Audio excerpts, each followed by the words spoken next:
There's nothing to prevent the federal government from creating as much money as it wants and paying it to somebody. There's nothing to prevent the federal government from creating as much money as it wants and paying it to somebody.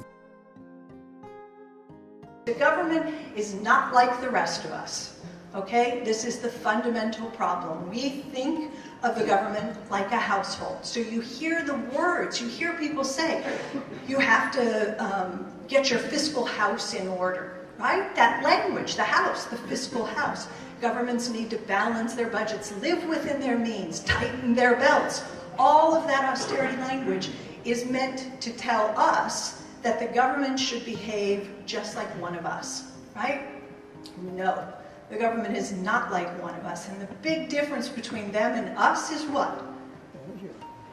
They control the currency. They issue the money. That's where the currency comes from.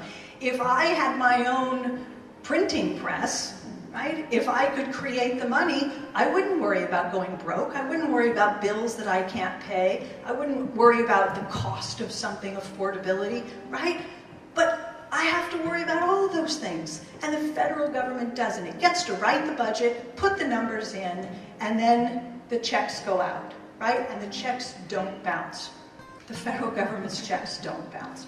All right, so money matters. Understanding the monetary system, if an elected official comes up and tells you, I would love to be able to do it, but there's just no money, you say, bull.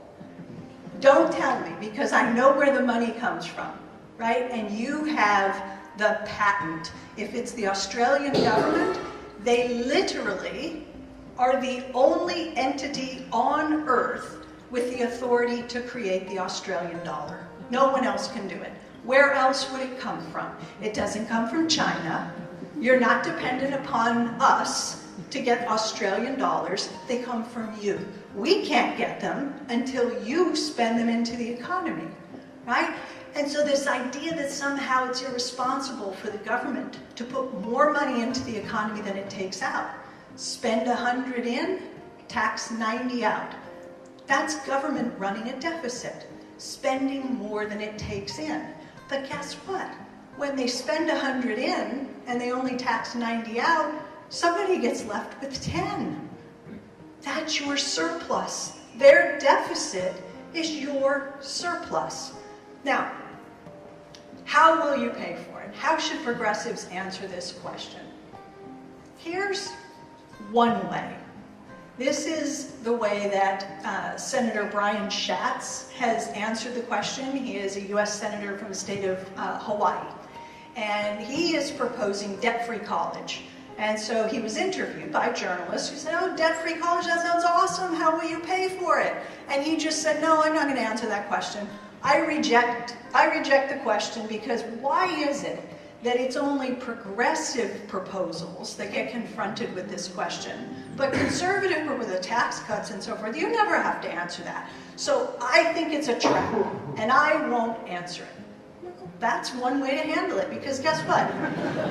It's a trap! It is a trap. It is a trap. What they're really asking isn't how will you pay for it. What they're really asking is who will pay for it. Because what they want to do when they put this question forward, how will you pay for it, is divide us up. They want to divide us up. Because if you say, we'll pay for it with an increase in the payroll tax or a tax on wealthy, then we can start fighting over who bears the burden of the increased tax. And if they can get us all fighting amongst ourselves, then we don't get the policy, and they know that. So asking that question is meant to stop it in its tracks. You won't get beyond where you're trying to go because of this question. Who will pay for it? Get everybody fighting. The Republicans, bless their hearts, they are onto it. They understand the game. This is Dick Cheney. He was vice president under George W. Bush, you may remember. He famously quipped that Reagan-proved deficits don't matter. Reagan-proved deficits don't matter. So look, here's what they mean. Here's what they mean. The Republicans just passed $1.5 trillion in tax cuts. This is over 10 years, estimated. And why would they do that? If the Republicans genuinely cared about deficits and thought deficits were dangerous and a threat to our security and all of this kind of stuff, they wouldn't do it. They would not do it. They know that this is a lie.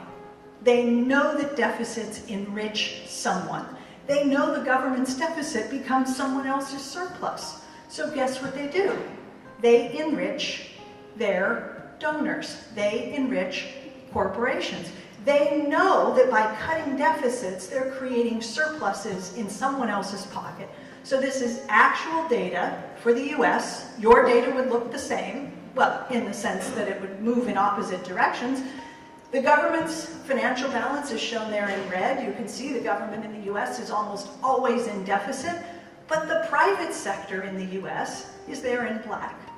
And you can see how the lines move in opposite directions, which means as they run bigger budget deficits, we get bigger financial surpluses.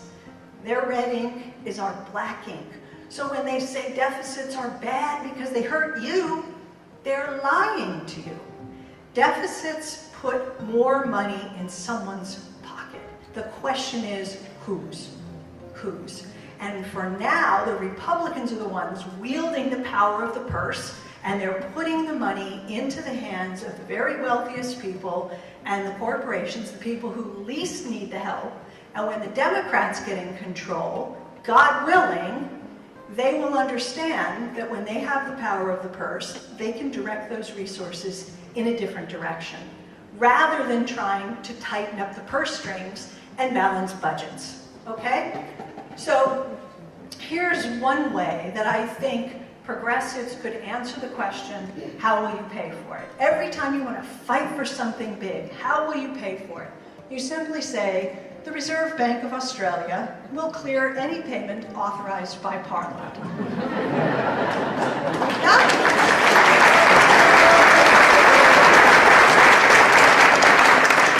It has the benefit of being true. And so, it's so simple, right? It is so simple. And it puts the onus on Parliament. You write the budget, and once you write the budget and decide where you want to put resources, that's where the resources will go. That's how it's paid for, okay? So does that mean that we can have all the spending in the world? There are no limits. Since the government controls the currency and can write the numbers on the budget, we can fund everything to the infinity power, right? Does that mean that? No, that doesn't mean that. Okay, so as Hillary said, everybody gets a pony? No, no. This is a piece I did for the LA Times, an op-ed, earlier, I guess it was last year around this time. And they gave it this awkward title, but it works in this context. And so the piece is, you know, everybody can have a pony, sure, where the pony is a metaphor for Medicare for all, or free public colleges, or infrastructure, or child care, or whatever, right? And so here's what I say in this piece.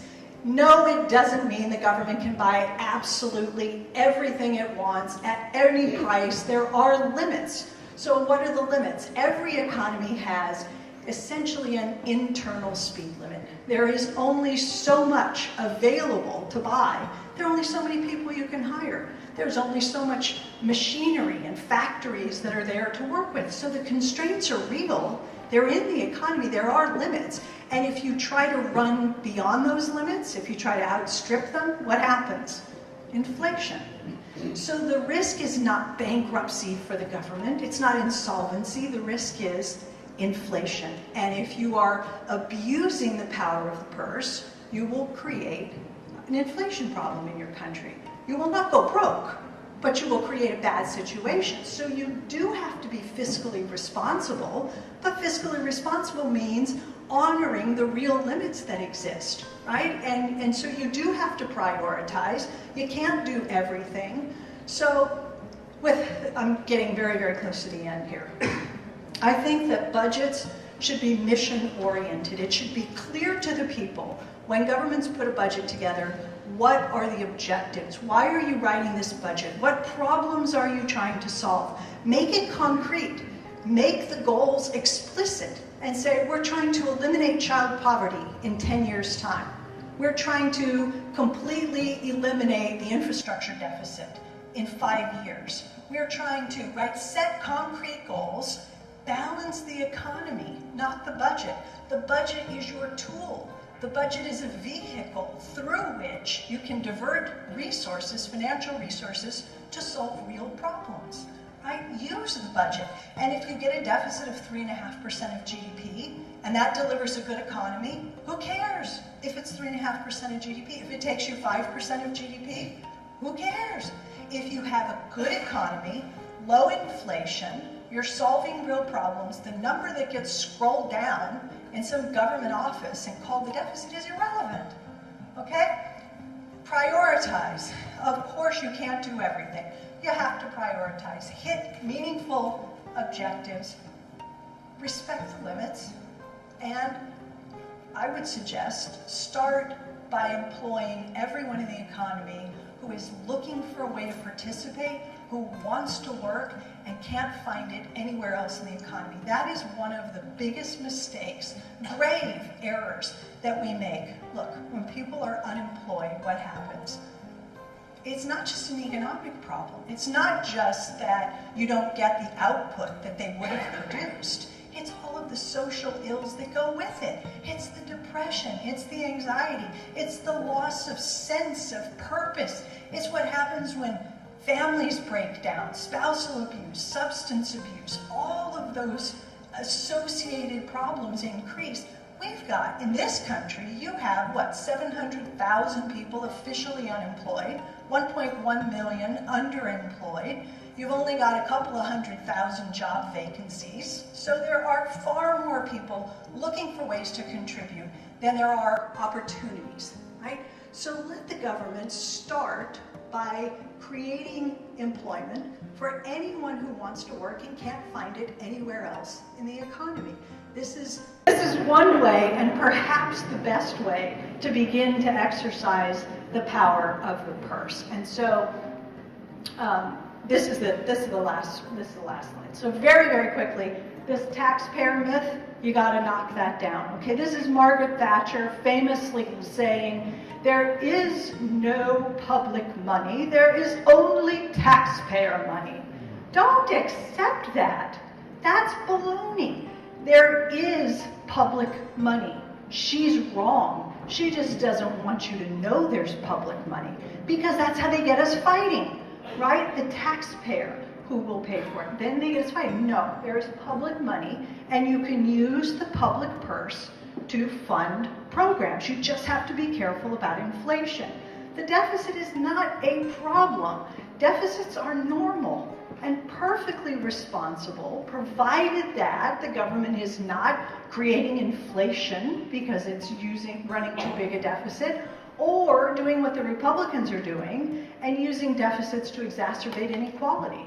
That's not a responsible use of deficits. But deficits are perfectly responsible if they're deployed in the interest of the public good. Last thing is this money myth, this idea that the government has to find the money. There is no money, we're out of money, we'll go broke. No, not in a country like Australia, not in a country like the US. The governments of Australia and the US never need to, quote unquote, find the money. You control the power of the purse. And whatever is technically feasible is economically doable.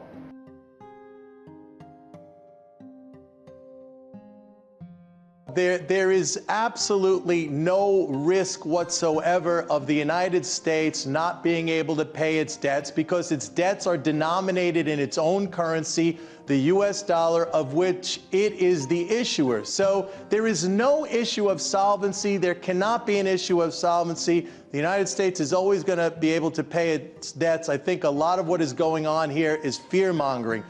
The fact of the matter is, any country, whether it's the United States, whether it's Japan, whether it's any country that issues its own currency, never has an issue of solvency. If its debt is denominated in its own currency, it could always make that payment. But so then what are we worrying about with the U.S. debt? What are we worrying about then? Why can't we just spend into the $14, $15, $16 trillion and continue on this path? What's the problem? What's the big debate about then? Well, there's no problem. The debate is that people have a misunderstanding of this. They view the reality in a way which is mired in misconception and myth. And this is pervasive from the common person on the street all the way up to the highest levels of policy, including our own president, who goes out there publicly and says we are out of money. That is an impossibility. The United States of America issues the US dollar. It could spend it in any amount that it wants to. The only real issue here, the only thing that we have to consider is whether or not that spending at some point leads to an inflation. And the only way that's going to happen is when the government spends beyond the capacity of the economy to produce. In other words, when every single person in this country who is able to work is working, and when all of our resources are used up and you spend beyond that, that's when you have a sustainable inflation. That's the real issue we should be talking about. That's the question we should be asking ourselves. And frankly, with a 9% unemployment rate and millions of people out of work and industrial capacity far below what our potential is and millions of unsold homes and all this other excess capacity that we have, what we should be doing is increasing demand, and the way that we do that in an economy where most people are trying to cut back their debt is for the government to step in and stimulate demand by spending on infrastructure, on education, on healthcare, on basic research and development, on transportation, on alternative energy. These are the things we did in the past. These are the things that created the real capital that was passed along from generation to generation. It's what made this country rich, and it's exactly the thing we're not doing now because we've become sidetracked on this nonsensical issue of the government of the United States running out of money when it is an impossibility. Mike Norman debunking all of the conventional wisdom we are hearing about the deficit and debt debate right now going on in Washington. Well, I appreciate you joining us. Sorry, we're all out of time, but we look forward to seeing you again soon. Brian Grimm has a huge following, and he's talking clearly about AOC and making minds on Capitol Hill. Their heads are exploding everywhere because she's actually going out and saying the things that real progressives have been saying for the last 4 years. She's actually saying it as an elected official. And she's out there telling you we're going to decouple taxation from spending. Stop focusing because taxes don't fund spending. Guess what? Alexandria Ocasio Cortez is saying that now. So the people that were yelling at us, calling it a cult, all this other stuff, I'm watching all of a sudden they're posting these things up as if they were with it all along. Don't worry, it'll be our little secret that you called it a cult a little while ago. You can pretend like you've been a fellow traveler the whole way through. It's all good because as long as we get a Green New Deal, as long as people are starting to wake up, I don't care. I don't even need an apology for those who called it a cult or called us cult leaders. I just need to see a Green New Deal. I need to see health care. And I'm super excited.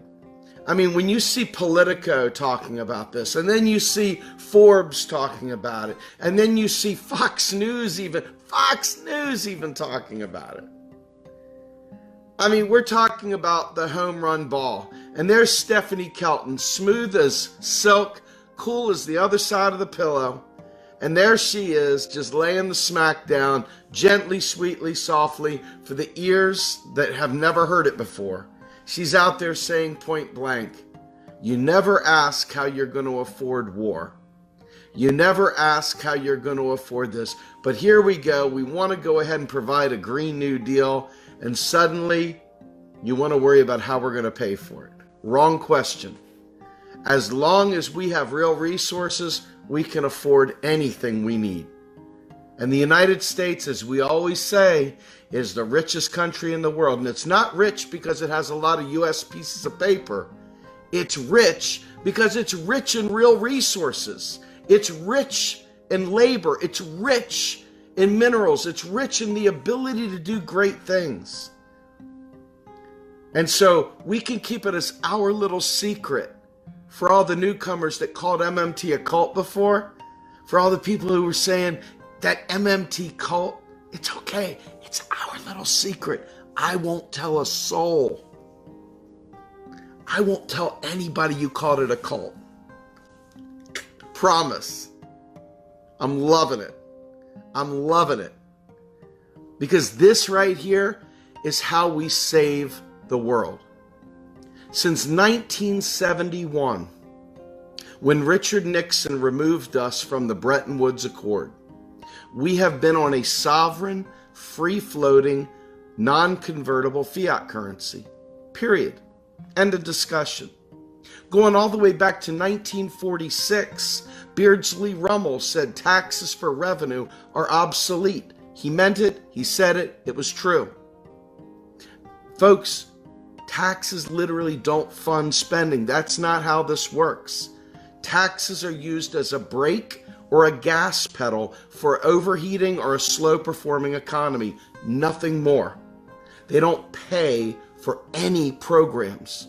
They don't pay for roads at the federal level. They don't pay for the military at the federal level. They don't pay for a Green New Deal at the federal level.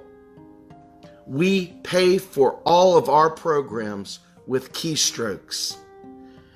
Fingers on the keyboard. And that, my friends, is what Alexandria Ocasio Cortez is out there saying right now. For all you AOC fans out there, for all you people fist in the air that love AOC, she is straight up talking modern monetary theory.